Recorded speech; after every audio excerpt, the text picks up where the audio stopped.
হযরত আলী রাদিয়াল্লাহু তাআলা আনহু ফজরের নামাজ আদায় করার জন্য মসজিদে গেলেন। এদিকে হযরত ফাতেমা রাদিয়াল্লাহু তাআলা আনহা অত্যন্ত জ্বর থাকা অবস্থায় ঘরের সমস্ত কাজ শেষ করেছেন। আলী রাদিয়াল্লাহু তাআলা আনহু মসজিদ থেকে এসে দেখলেন ফাতেমা কাঁদছেন। তিনি প্রশ্ন করলেন, ফাতেমা, তুমি কাঁদছো কেন? ফাতেমা রাদিয়াল্লাহু তাআলা আনহা কোনো উত্তর না দিয়ে তখনও আরো জোরে জোরে কাঁদতে লাগলেন। আলী রাদিয়াল্লাহু তাআলা আনহু কয়েকবার প্রশ্ন করার পর মা ফাতেমা কাঁদতে কাঁদতে বলল, আমি স্বপ্নের মধ্যে দেখেছি আমার আব্বাজান হযরত মুহাম্মদ সাল্লাল্লাহু আলাইহি ওয়াসাল্লাম আমার ঘরের মধ্যে ঢুকে কি যেন তালাশ করছেন। ঘর থেকে বের হওয়ার সময় আমি পেছন দিক থেকে আমার আব্বাজানকে ডাক দিলাম, ও আব্বাজান, আপনি কি তালাশ করছেন? আব্বাজান তখন বললেন, ও আমার ফাতিমা, আমি তো তোমাকেই তালাশ করছি, তোমাকে নিয়ে যাওয়ার জন্য। আরো বললেন, ও আমার ফাতেমা, আজকে তো তুমি রোজা রাখবে, সেহরি করবে আলীর দস্তরখানায় আর ইফতার করবে আমার দস্তরখানায়। তখন হযরত আলী রাদিয়াল্লাহু তাআলা আনহু এই স্বপ্ন শোনার পর দুইজনে বুঝতে আর বাকি থাকলো না যে ফাতেমা ইন্তেকাল করবেন। দুজনে আরো জোরে জোরে কাঁদতে লাগলেন। এই সময়ের মধ্যে হযরত হাসান এবং হুসাইন রাদিয়াল্লাহু তাআলা আনহু এসে তারা জিজ্ঞাসা করলেন, আব্বাজান, আম্মাজান, আপনারা কেন কান্না করছেন? ফাতেমা রাদিয়াল্লাহু তাআলা আনহুর একটি অভ্যাস ছিল, যখন হাসান হুসাইন তাকে কোনো কাজে বিরক্ত করতেন তখন দুইজনকে নানাজানের কবরের কাছে যেতে বলতেন। আজকেও ফাতেমা বললেন, তোমরা দুই ভাই নানার কবরের কাছে যাও। কবরের নিকট যাওয়ার সাথে সাথে কবর থেকে আওয়াজ আসলো, ও আমার আদরের নাতিরা, এই মুহূর্তে তোমরা আমার কাছে কেন এসেছ? আমার কাছে তো সব সময় আসতে পারবে। এখন যাও, গিয়ে মায়ের চেহারার দিকে তাকিয়ে থাকো। আজকের পর তোমাদের আম্মাজানকে আর দেখতে পাবে না। এই কথা শোনার পর দুই ভাই কাঁদছেন এবং দৌড়াতে দৌড়াতে আম্মাজানের কাছে চলে গেল। গিয়ে আম্মাজানকে জিজ্ঞাসা করলেন, তোমরা দুইজন কেন কাঁদছো?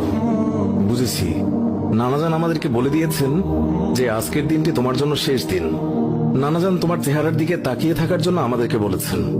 বিকেলের দিকে হযরত ফাতেমা রাদিয়াল্লাহু তাআলা আনহা তার শরীর খারাপ হলো, তাকে বিছানায় শোয়ানো হলো। মা ফাতেমার মৃত্যুর পূর্বক্ষণে হযরত আলী রাদিয়াল্লাহু তাআলা আনহু তাকে তিনটি কথা বলেছেন। ও আলী, আমার প্রথম কথা হচ্ছে, যেদিন থেকে আমি আপনার ঘরে এসেছি ওই দিন থেকে আজ পর্যন্ত আমি আপনাকে অনেক কষ্ট দিয়েছি। আপনি যদি আমাকে ক্ষমা না করেন তাহলে আমার কারণে আব্বাজান অনেক লজ্জিত হবেন। বলেন, আপনি আমাকে ক্ষমা করলেন কিনা?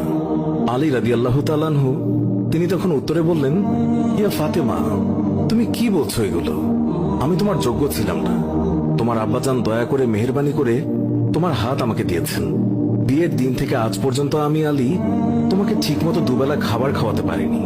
ও ফাতিমা, তুমিই বলো, আমাকে ক্ষমা করেছো কিনা? তুমি যদি ক্ষমা না করো তাহলে আমাকেও কিয়ামতের দিন কঠিন শাস্তি ভোগ করতে হবে। ও আলী, আপনার সাথে আমার দ্বিতীয় কথা হলো, আমি মারা যাওয়ার পর আপনি বিয়ে করে নেবেন, দুনিয়ার যে কোনো মহিলাকে আপনার পছন্দ মতো। আমি আপনাকে অনুমতি দিলাম, আর আমার বাচ্চা দুইটিকে সপ্তাহে একদিন আপনার কোলে নিয়ে ঘুমাবেন আপনার সাথে।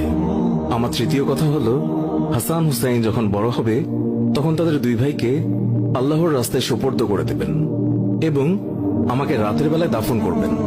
হযরত আলী রাদিয়াল্লাহু তাআলা আনহু বললেন, তুমি নবীর মেয়ে, আমি সবখানে খবর দিয়ে তোমায় দাফন করব, এতে সমস্যা কি? হযরত ফাতেমা রাদিয়াল্লাহু তাআলা আনহা তিনি এর উত্তরে বললেন, আমার কাফনের উপর দিয়ে সবাই অনুমান করবে নবীর মেয়ে কতটুকু লম্বা ছিল, কতটুকু স্বাস্থ্যবান ছিল, এতে আমার পর্দা ভঙ্গ হবে।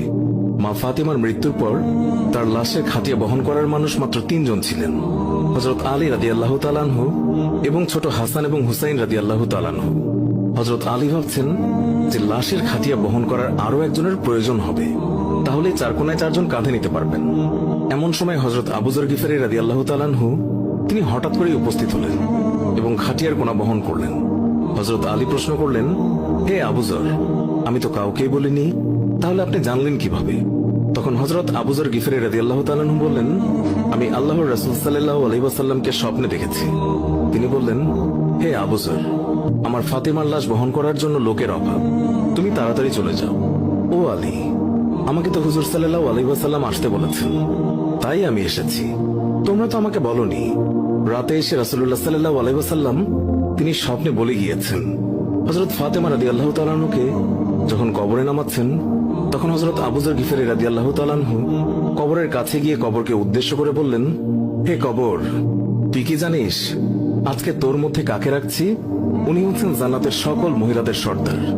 হযরত ফাতেমা রাদিয়াল্লাহু তাআলা আনহার কবর থেকে কোনো আওয়াজ আসলো না। তিনি আবারও বললেন, উনি হাসান এবং হুসাইনের আম্মাজান। এবারও আগের মতো কোনো আওয়াজ আসলো না।